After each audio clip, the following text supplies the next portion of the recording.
Hello friends, welcome back to my channel Learn Law Buddy LLB. In previous video we learn about the importance and objective of BSc. Let's have a little review of the importance of evidence. तो friends अब हम इसको एक छोटी सी example से समझेंगे.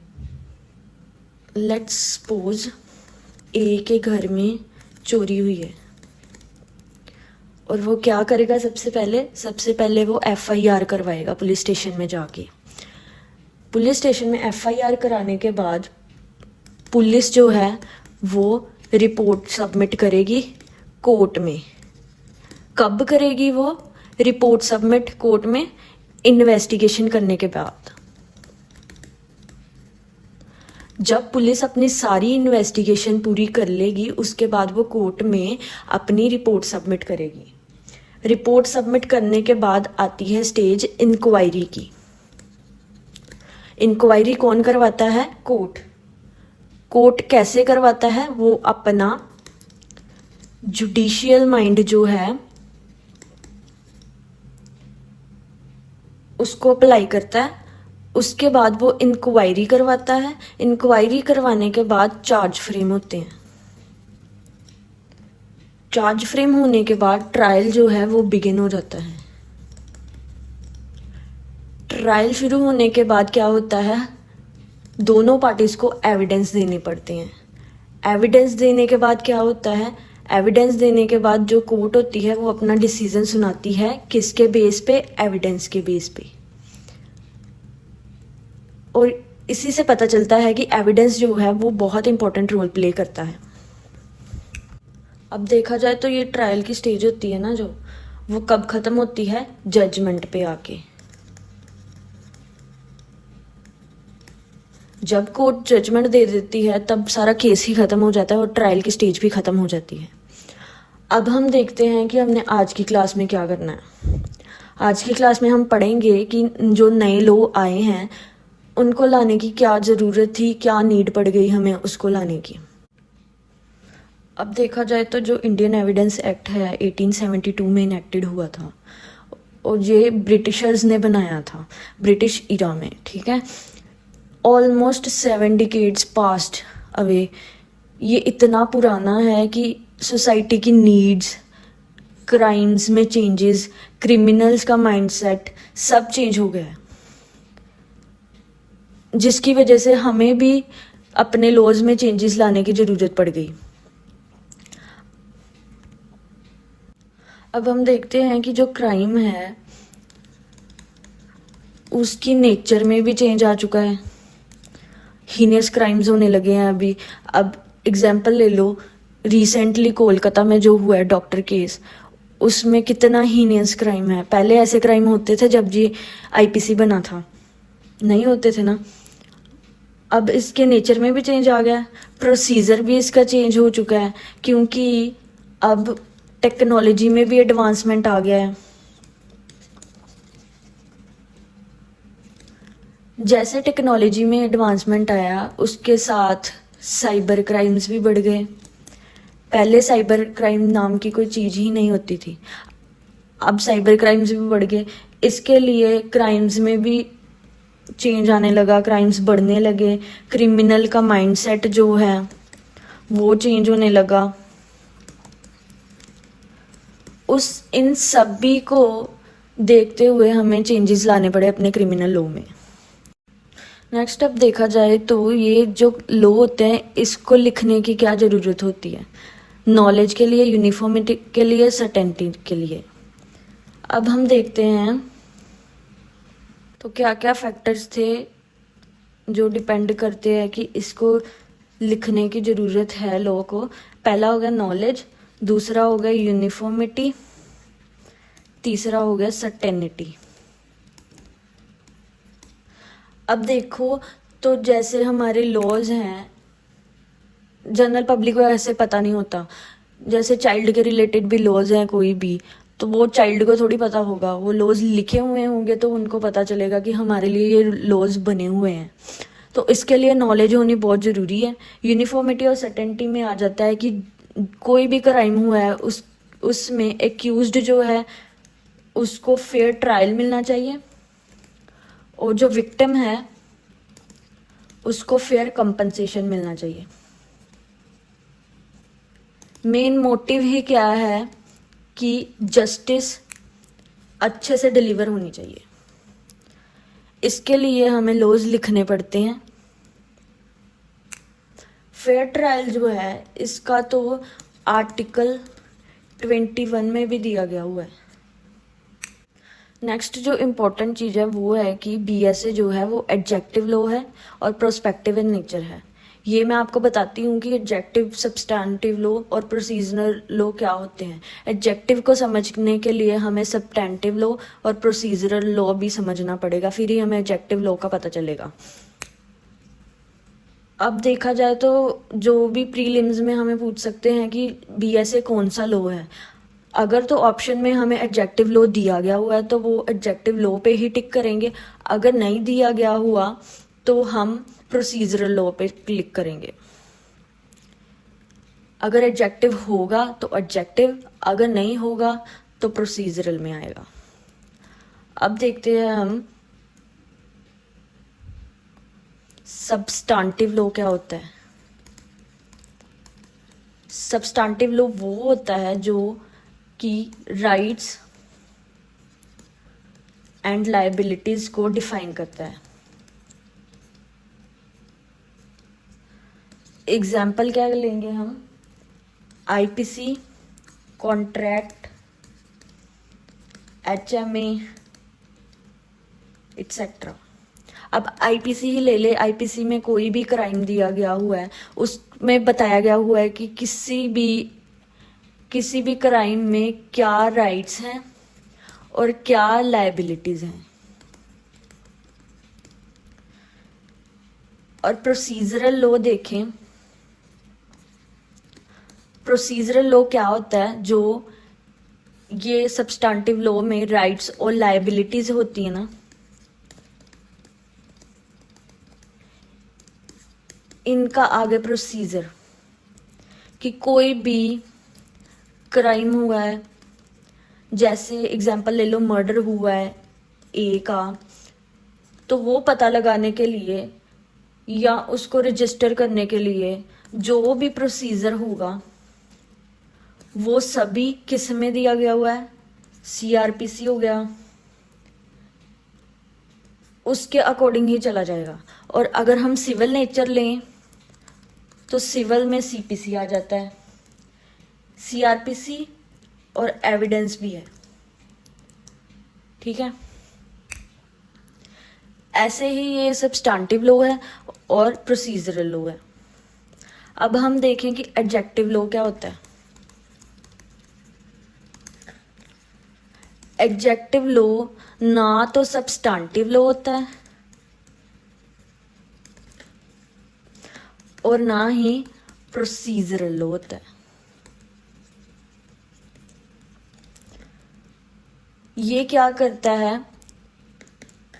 Adjective law methods बताता है कि ये दोनों लॉज को ऑपरेशन में कैसे लाया जाए, उसे हम कहते हैं एडजेक्टिव लॉ। ऐसे देखो सब्सटैंटिव लॉ में क्या दिया है, it defines existence and non existence of nature and extent of rights and liabilities. Procedural law defines the procedure of law. Adjective law क्या है, नीदर सब्सटैंटिव नॉर प्रोसीजरल।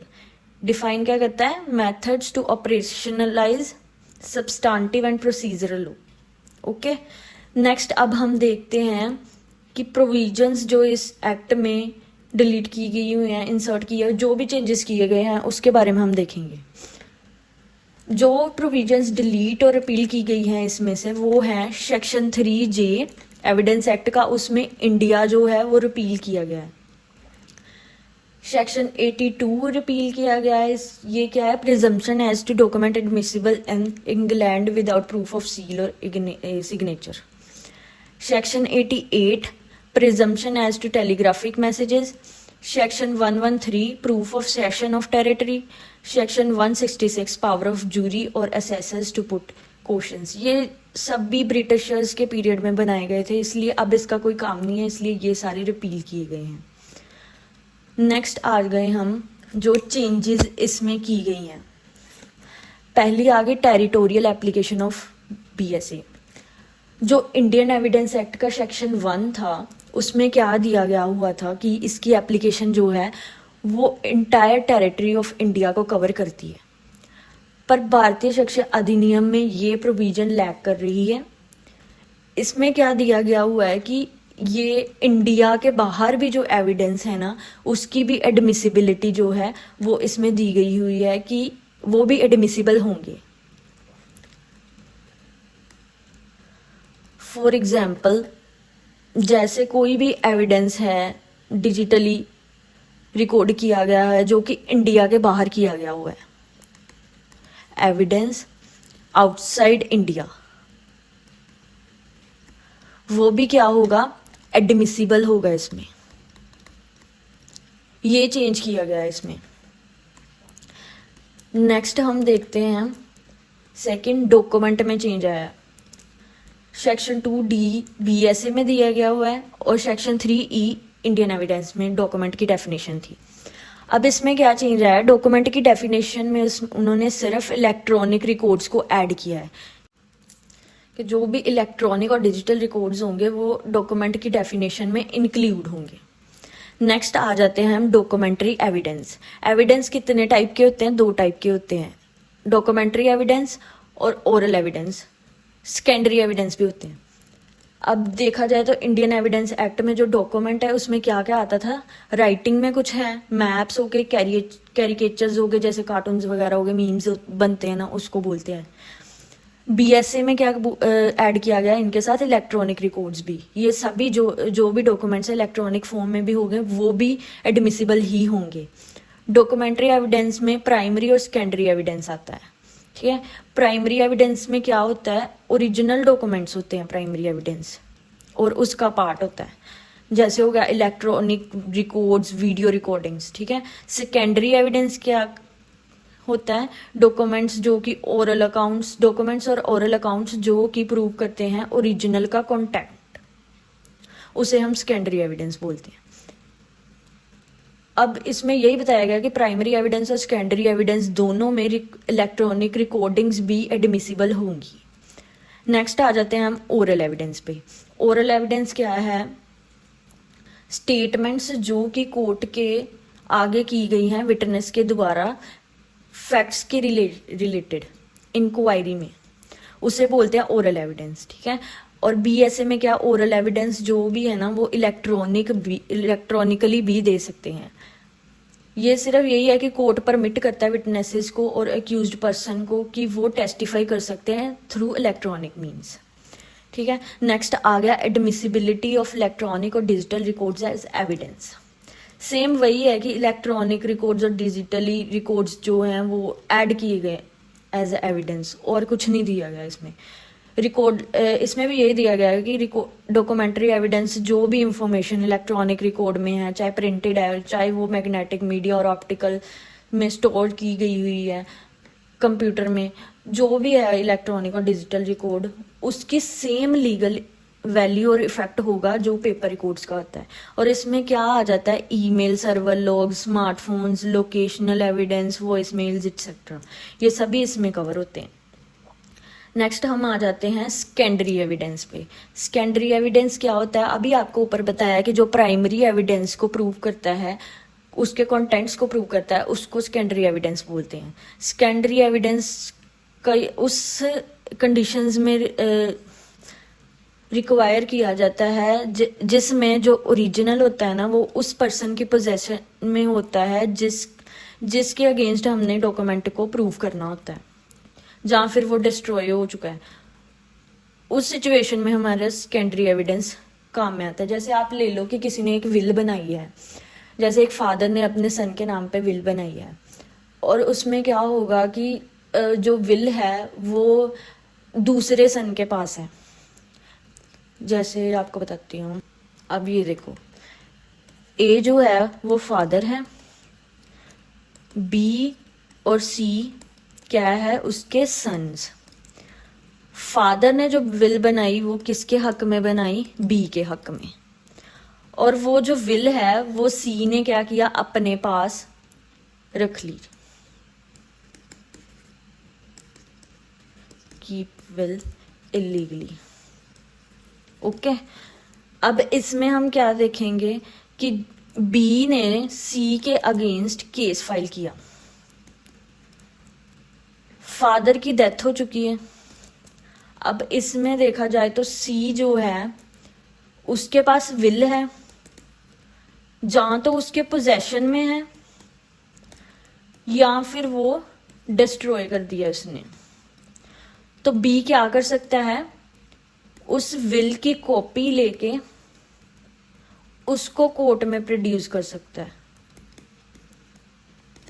और वो क्या होगा, सेकेंडरी एविडेंस।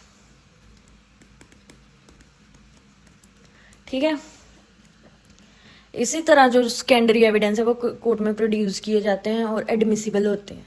बीएसए ने क्या किया, सेकेंडरी एविडेंस को रिक्वायर किया है कि वो आ सकता है कब, जबकि ओरिजिनल डॉक्यूमेंट की जेन्युइननेस जो है वही क्वेश्चन में है, तब हम सेकेंडरी एविडेंस को लेके आ सकते हैं। नेक्स्ट आ गया कॉम्पिटेंट विटनेस। बीएसए में क्या है, हस्बैंड और वाइफ जो हैं वो एज अ कॉम्पिटेंट विटनेस कोई भी क्रिमिनल प्रोसीडिंग में आ सकते हैं अगेंस्ट अपने स्पाउस के। नेक्स्ट आ जाता है अकम्पलिस। नेक्स्ट आ गया अकम्पलिस। कंप्लिस में क्या है, कन्विक्शन होगी जो कि कोरोबोरेटेड टेस्टिमनी ऑफ अकम्पलिस की बेस पे वो लीगल की गई हुई है। ठीक है, एविडेंस सर्टिफिकेट में क्या है कि जो भी सर्टिफिकेट बीएसए में दिया गया हुआ है इसके रिलेटेड इलेक्ट्रॉनिक एविडेंस सबमिट करने के लिए वो भी साथ में सबमिट करेंगे तो ही ये एडमिसिबल होगा। ठीक है, हमें सर्टिफिकेट जो है वो सबमिट करना पड़ेगा कोर्ट में। और भी कई चेंजेस किए गए हैं इसमें, जैसे कि इसको जेंडर न्यूट्रल किया गया है। जेंडर न्यूट्रल में क्या है कि बहुत सारे लॉज हैं जो कि वुमेन के हक में ही हैं सिर्फ बनाए हुए, अब इसको परपरेटर के हक में भी किया गया है। जैसे एग्जाम्पल ले लो, आउटरीजिंग